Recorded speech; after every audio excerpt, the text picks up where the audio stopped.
ওরা কেন কোরআনকে পুড়িয়ে দেয়? কারণ কোরআন বিরুদ্ধে কথা বলছে, কোরআন এই সুদের বিরুদ্ধে কথা বলছে, কোরআন জেনার বিরুদ্ধে কথা বলছে, কোরআন এইসব করাপশনের এগেনস্টে কথা বলছে। এবং কোরআন বলছে যাররা পরিমাণ জুলুম যদি কেউ কারো উপর করে তারও শাস্তি তাকে ভোগ করতে হবে। কোরআন পুড়িয়ে দেওয়া ইস্যু কি ইস্যু? কারা পুড়িয়ে দিচ্ছে? আমরা মুসলিমরা কি কখনো অন্য কারো ধর্মগ্রন্থ পুড়িয়ে দিয়েছি?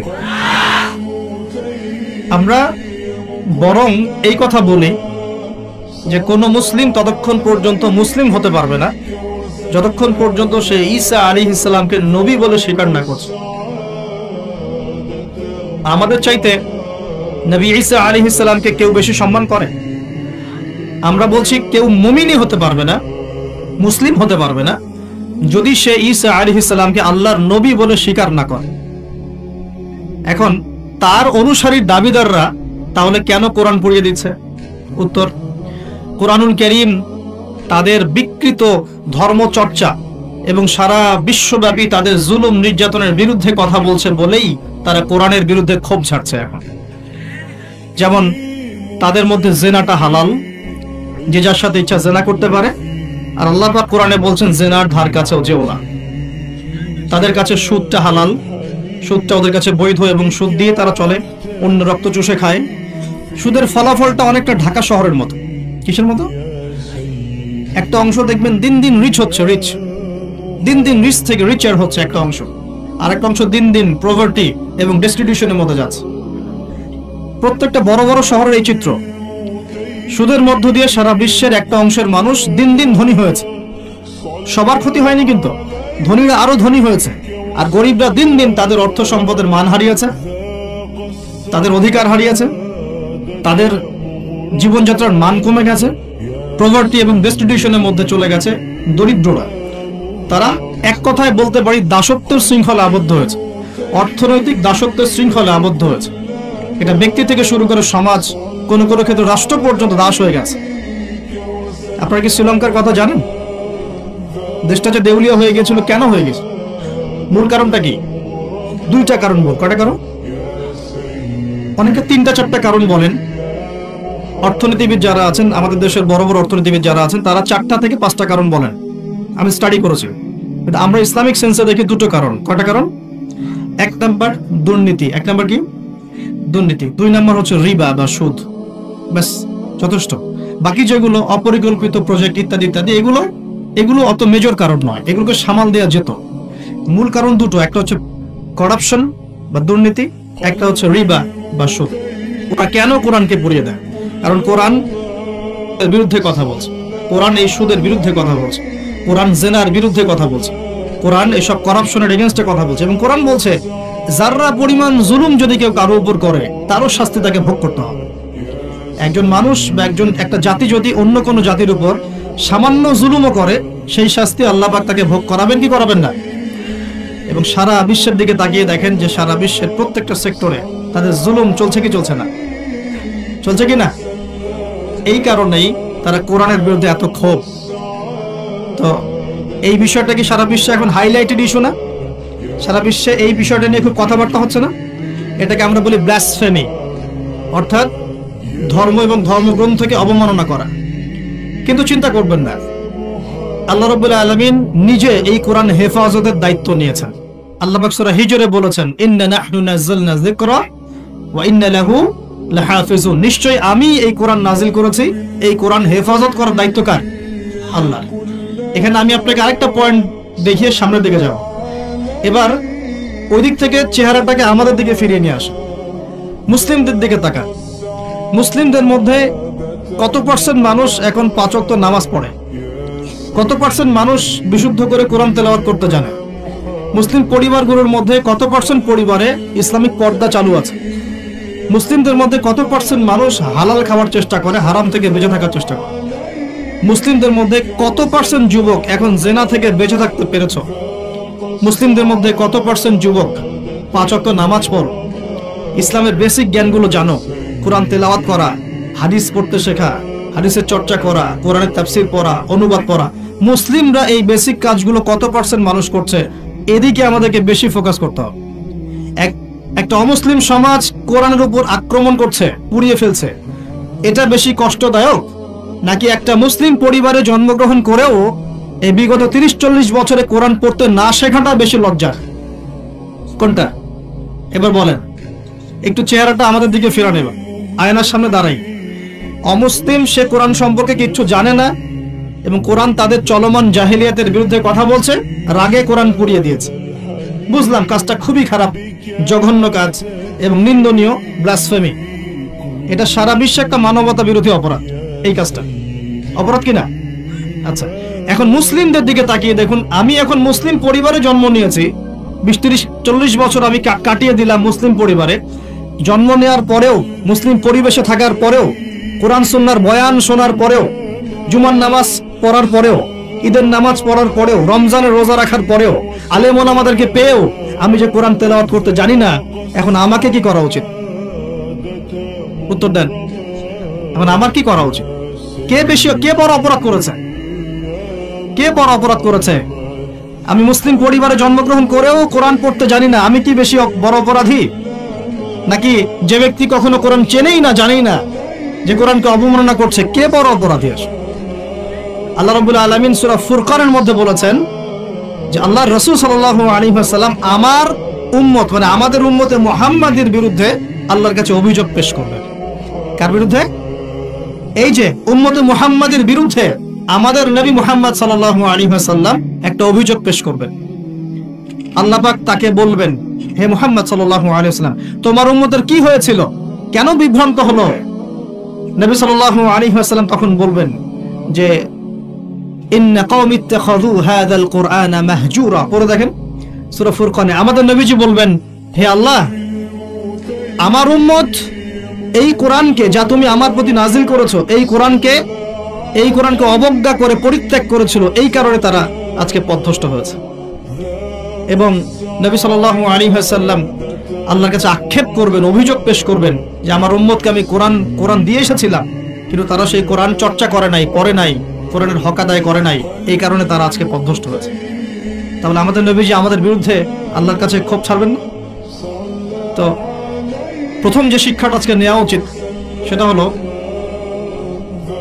বিশ্বে যা যা ঘটছে এই সব বিষয়গুলোর সাথে আমাদের শেষ জামানা সম্পৃক্ত এবং প্রত্যেকটা বিষয়ের গভীরে যাওয়ার জ্ঞান আমাদের অর্জন করা উচিত এবং দৃষ্টিভঙ্গি প্রশস্ত করা উচিত। খিদর আলাইহিস সালামের মতো অন্তর্দৃষ্টি অর্জন করা উচিত। পাশাপাশি কোরআন কেন্দ্রিক জীবনটা গড়া উচিত। আমরা কি নিয়াত করতে পারি আগামী রমজান আসার আগেই আমরা সবাই পবিত্র কোরআন তেলাওয়াত করা শিখবো ইনশাআল্লাহ? এখানে কি এমন কোন ব্যক্তি আছেন যিনি পবিত্র কোরআন বিশুদ্ধ করে তেলাওয়াত করতে জানেন না? এমন কেউ আছেন? লজ্জার কিছু নয়। আছেন কি কেউ? থাকতে পারেন। আবার এমন কি কেউ আছেন যে কোরআন তেলাওয়াত করেন কিন্তু আপনার সন্দেহ হয় যে আমি কতটুকু শুদ্ধ পড়ছি, কতটুকু ভুল? এমন কি কেউ আছেন? আছেন। আবার এমনও কি কেউ আছেন যে কোরআন কখনোই আলিফ বা তাসা পড়ে দেখেন নাই? কেউ আছেন? আছেন কি? হয়তো বা আছেন।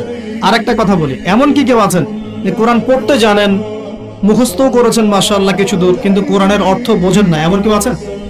আচ্ছা, তাদের জন্য আমি জাস্ট একটা সুসংবাদ দিই।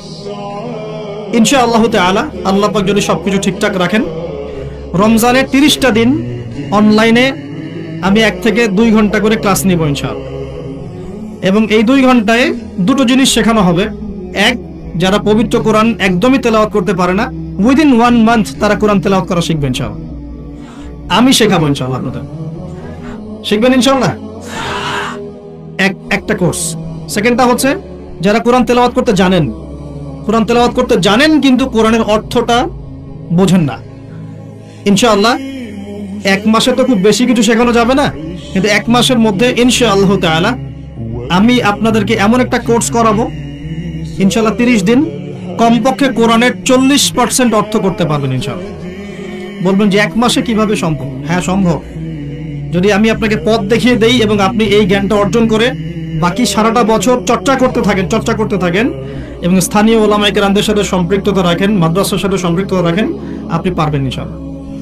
ট্রাই করবেন ইনশাআল্লাহ। শুধু তাই না, এর দ্বিতীয় যে কথাটা বললাম এর সাথে আপনি নামাজে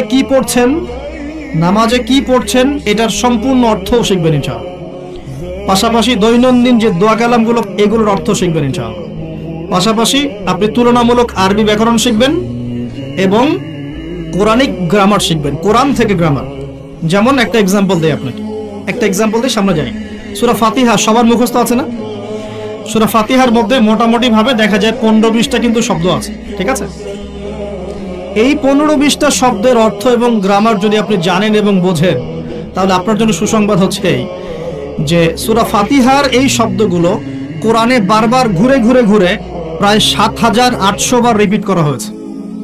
কতবার? ৭,৮০০ বার। এটা আপনিও সার্চ করে দেখতে পারেন, এখন অনেক মেথড চলে আসছে। ৭,৮০০ বার কোরআনের এই শব্দগুলো, সূরা ফাতিহার এই শব্দগুলো বারবার ঘুরে ঘুরে ঘুরে কোরআনে এসেছে ৭,৮০০ বার। তার মানে সূরা ফাতিহার অর্থ যে জানে সে কোরআনের কমপক্ষে ৭,৮০০টা শব্দের অর্থ জানে। কথা বুঝতে পারছেন? এভাবে কোরআনে বাছাইকৃত এমন ১২৫টা শব্দ আছে। কয়টা? মাত্র ১২৫টা এমন শব্দ আছে যেগুলোর অর্থ, ব্যাকরণ এবং আমরা বলি যে ট্রান্সফরমেশন, মানে একটা শব্দ থেকে আরো অনেকগুলো শব্দ তৈরি করার ফর্মুলা বা সূত্র, এগুলো যদি জানা থাকে, আপনি কোরআনের এই ১২৫টা শব্দ কোরআনে ঘুরে ঘুরে এসেছে ৪০,০০০ বার। কতবার? ৪০,০০০ বার। বিশ্বাস করতে কষ্ট হচ্ছে, জানি এই কথাগুলো হয়তো নতুন মনে হতে পারে, কিন্তু এটা এখন রিসার্চ, এখন নতুন নতুন অনেক মেথড চলে আসছে। ৪০,০০০ বার, ৪০,০০০ বার এই শব্দগুলো রিপিট করা হয়েছে। এখন কোরআনে মোট শব্দ কত? মোট শব্দ হচ্ছে ৭৮,০০০। কত হাজার? 78,000 বা ৭৭,৮০০টা। এক্স্যাক্টলি হচ্ছে ৭৭,৮০০টা। অ্যাপ্রক্সিমেটলি বললে 78,000, ৭৮,০০০ শব্দ। এগুলোকে আবার আপনি 3 ভাগে ভাগ করে ফেলতে পারবেন। একগুলো হবে নাউন্স, যেগুলো আমরা নাউন বলি, যা দ্বারা করে নাম বোঝায়, যেটা আমরা বিশেষ্য পদ বলি, যেমন আল্লাহ একটা নাউন, ইব্রাহিম একটা নাউন, ইসম, ইসম আরবিতে আমরা বলি কি? ইসম। জিবরিল, মিকাল, ইসমাইল, ইসহাক, ঠিক আছে, মুহাম্মদ, এগুলো সব নাউন্স। এরকম একগুলো শব্দ পাবেন। এগুলো কি বোঝার কিছু আছে না মুখস্থ? এগুলো তো আপনি সহজেই অর্থকালী মুখস্থ করতে পারেন। দ্বিতীয় ক্যাটাগরিতে আছে ফেল বা ক্রিয়া, যেটা আমরা বলি ভার্বস, যা দ্বারা কোনো কাজ করা বা হওয়া বোঝায়, যেটাকে আমরা বাংলাতে 3 ভাগে ভাগ করি, প্রেজেন্ট, বর্তমান, অতীত আর ভবিষ্যৎ। আবার ইংরেজিতে প্রেজেন্ট, পাস্ট, ফিউচারে ভাগ করি, কিন্তু আরবিতে মাত্র 2 ভাগে ভাগ করা হয়। কয় ভাগে? 2 ভাগে। একটা হচ্ছে ফেলে মাউজি, মানে অতীতকালীন ক্রিয়া, আর একটা হচ্ছে ফেলে মুদারে, মানে বর্তমান প্লাস ভবিষ্যৎকালীন ক্রিয়া। এটা ট্রান্সফরমেশন, মানে একটা শব্দ থেকে আপনি এখানে প্রায় প্রচুর শব্দ তৈরি করতে পারবেন। একটা ওয়ার্ড থেকে আপনি আস্তে আস্তে আস্তে আস্তে দেখবেন অনেকগুলো ওয়ার্ড তৈরি করতে পারবেন। এই ট্রান্সফরমেশনটা যদি শিখতে পারেন, আপনি কোরআনের একটা বড় অংশ শিখে ফেলবেন, কারণ কোরআনে অনেক শব্দ এই ক্রিয়াপদে আসছে। এই যে না'বুদু, নাস্তাঈন, যে আমরা পড়ছি না, লা আ'বুদু মা তা'বুদুন, এগুলো সবই ফেল। আরেকটা ক্যাটাগরিজ আছে, এর নাম হরফ, মানে অব্যয়। আমরা বলি না প্রিপোজিশন, প্রোনাউন্স বলি না, প্রোনাউন্স, প্রিপোজিশন, কনজাংশন, এগুলো বলি না, যেটা আমরা বলি অব্যয় পদ, যেটাকে আমরা আরবিতে হরফ বলি। অর্থাৎ ওয়ার্ডস, দুটো ওয়ার্ডসের মধ্যে কানেকশন করে অথবা দুটো সেন্টেন্সের মধ্যে কানেকশন করে, এই সংযোজন বিয়োজন করে, এগুলোকে হরফ বলে। এগুলো কোরআনে অনেকগুলো। আমি আপনাকে 4টা হরফ বলতেছি। একটা হচ্ছে মিন, একটা কি? মিন। আমরা পড়ি না আউযু বিল্লাহি মিনাশ শাইতানির রাজিম, মিন, মিন মানে হতে বা থেকে। আউযু, আমি আশ্রয় প্রার্থনা করছি, বিল্লাহি, আল্লাহর কাছে, মিনাশ শাইতান, শয়তান হতে, আর রাজিম মানে হচ্ছে বিতাড়িত। এই যে মিন মানে কি? হতে, ঠিক আছে। এই মিন শব্দটা কোরআনে ঘুরে ঘুরে পাবেন আপনি প্রায় 3 থেকে 4,000 বার, 3 থেকে 4,000 বার। এরকমই আমরা পড়ি না যে আন, ফি, আলা, ইলা, হাত্তা, লা, লি, এই যে ছোট ছোট কিছু আপনি হরফ পান না কোরআন পড়তে গিয়ে, এই অল্প কিছু হরফ বারবার ঘুরে ঘুরে কোরআনে কয়বার আসে জানেন? 6 থেকে 7,000 বার। 6 থেকে 7,000 বার। মানে আপনাকে শুধু গ্রামারের ফাংশনটা শিখতে হবে, কিভাবে এই গ্রামার দিয়ে শব্দ তৈরি করতে হয় এবং কিভাবে অর্থ উঠাতে হয়। এর পাশাপাশি আপনি অনুবাদের সহযোগিতা নেবেন, পরে গিয়ে তাফসির আগে যাবেন, অনুবাদের সহযোগিতা নেবেন। 1 মাসে তো বেশি কিছু দেওয়া যাবে না বললাম আমি, কিন্তু আপনাকে আমি একটা তাড়না তৈরি করে দিতে পারবো যে হ্যাঁ, কোরআন সহজে শেখা যায়, পসিবল। এবং এই সিলসিলা ধরে রাখতে পারলে 1 থেকে 2 বছর লাগবে ইনশাআল্লাহ। 1 থেকে 2 বছর আপনার লাগবে এই ব্যাকরণগুলো হজম করতে। এবং ইনশাআল্লাহ তখন আপনি নামাজ পড়তে যখন দাঁড়াবেন, ইনশাআল্লাহ বিশ্বাস করেন, আল্লাহর কসম করে বলছি, নামাজে আল্লাহু আকবার থেকে আসসালামু আলাইকুম ওয়া রাহমাতুল্লাহ পর্যন্ত আপনি যা পড়বেন তার অর্থ আপনি বুঝতে পারবেন ইনশাআল্লাহ।